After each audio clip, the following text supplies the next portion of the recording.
Hello, everybody. This is Joseph P. Farrell with news and views from the Nefarium on Thursday, June 12th, 2025. We have a short news and views today. There's been a little bit of good news coming out of Switzerland that we'll get to in just a minute.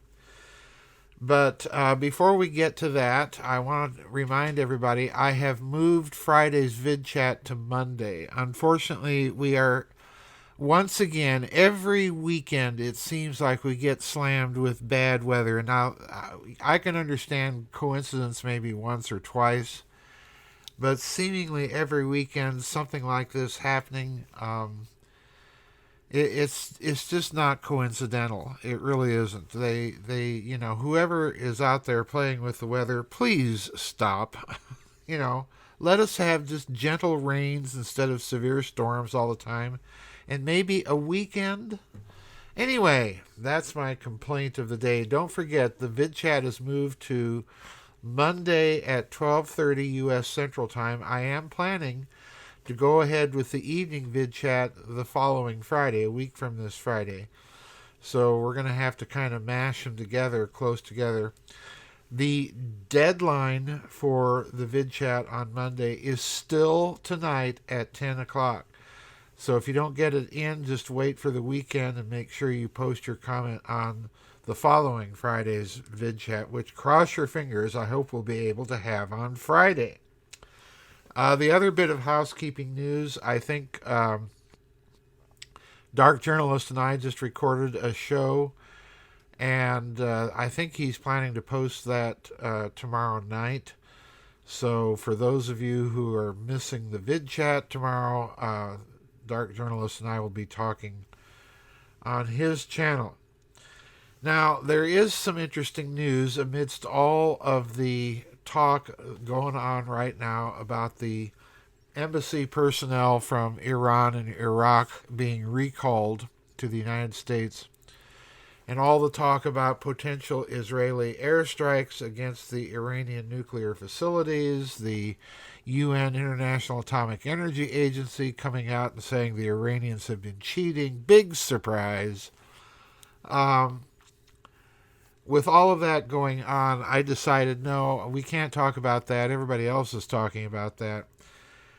And lo and behold, there is an interesting article that is very short. It is full of some promise and hope, but there's a catch to it.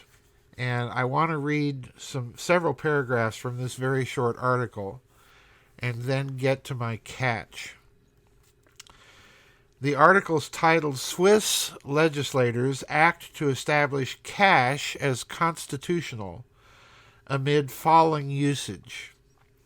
And I'm going to read the first few paragraphs and then a couple paragraphs toward the end of this article. I'm only skipping about 2 paragraphs. It's a very short article, but it's very important. Quote, a libertarian movement is spearheading a referendum initiative aimed at ensuring the future of cash transactions in Switzerland. On Wednesday, Swiss lawmakers in the lower chamber of parliament approved a constitutional amendment to enshrine cash as a legal form of payment in the nation. This decision arises from increasing worries about the prevalence of digital payment options such as mobile and card transactions within the Swiss economy. The legislative movement was spearheaded by the Swiss Liberty Movement, a group championing personal freedoms which successfully collected over 100,000 signatures last month, surpassing the necessary threshold to prompt a public referendum.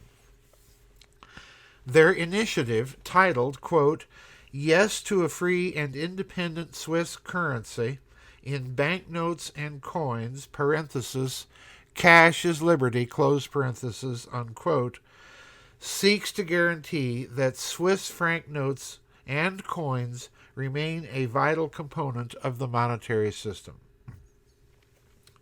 Despite opposition from the government, which included a counter-proposal recognizing the importance of cash in both social and economic contexts. Notice, we're going to recognize the importance. In other words, it stops far short of making it legal and requiring its acceptance. Okay? Lawmakers ultimately preferred the referendum. Well, yeah, no doubt they did.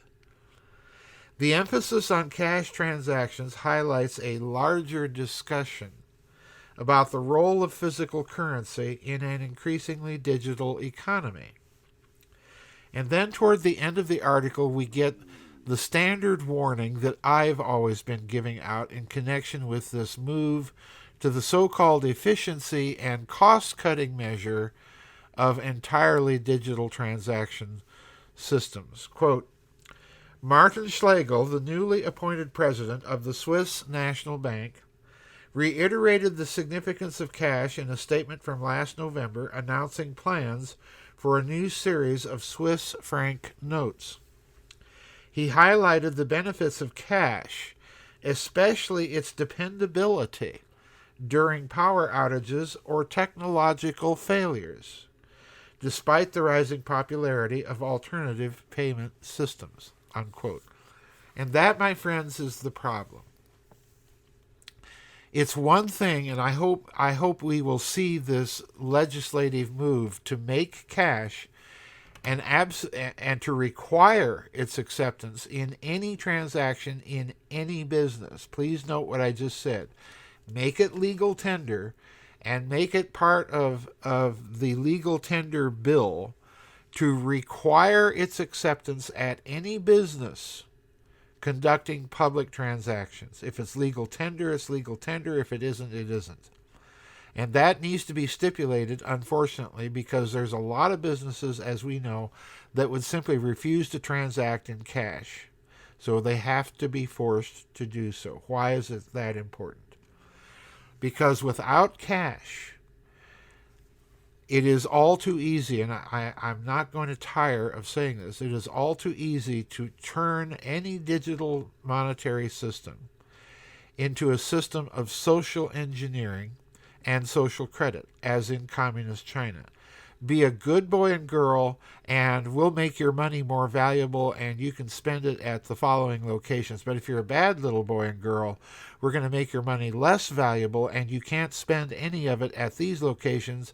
And if you keep acting out, then you can't spend any of it anywhere for 2 weeks, and so on and so forth. That's what they want. So in other words, a digital currency is not a currency at all. It's an adjustable value corporate coupon.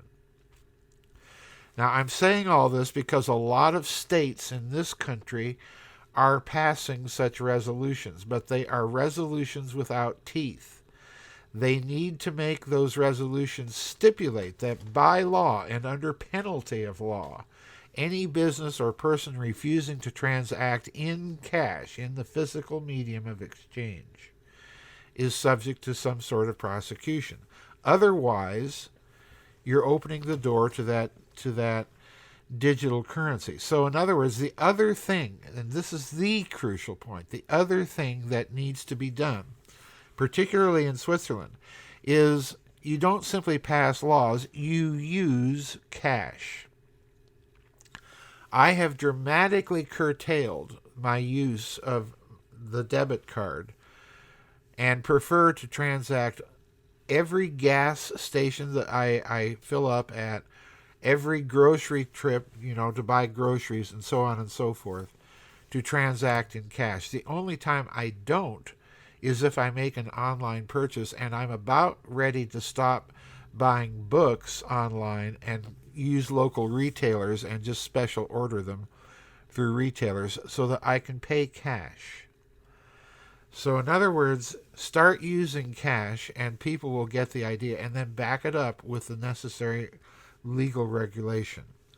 Now there's another game afoot that has been going on with all this move to create so-called sound money and back any system of digital payments with bullion, with gold. And I will, again, in the future be addressing that. I address it big time in the sequel to the Rialto Enrichment. It just came out, the Rialto Enrichment Reconstructed, where you get the 19th century version of the scam that they're running now.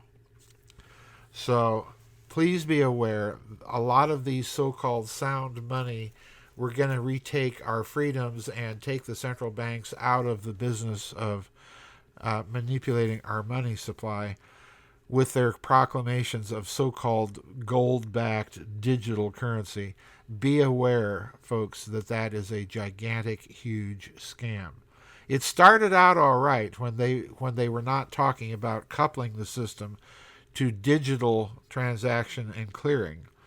But the moment they started doing that that revealed the scam.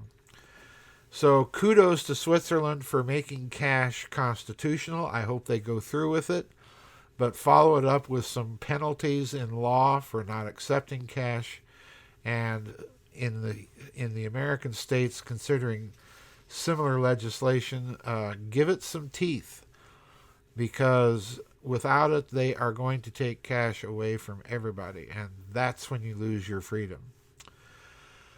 Just a reminder, no vid chat this Friday. I've moved it again to Monday at 12:30, and we're keeping the vid chat schedule next week, so there will be a vid chat Monday and then the evening vid chat the following Friday.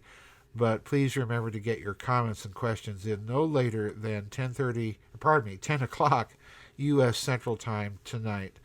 And we'll see everybody on the flip side. Bye-bye, and God bless.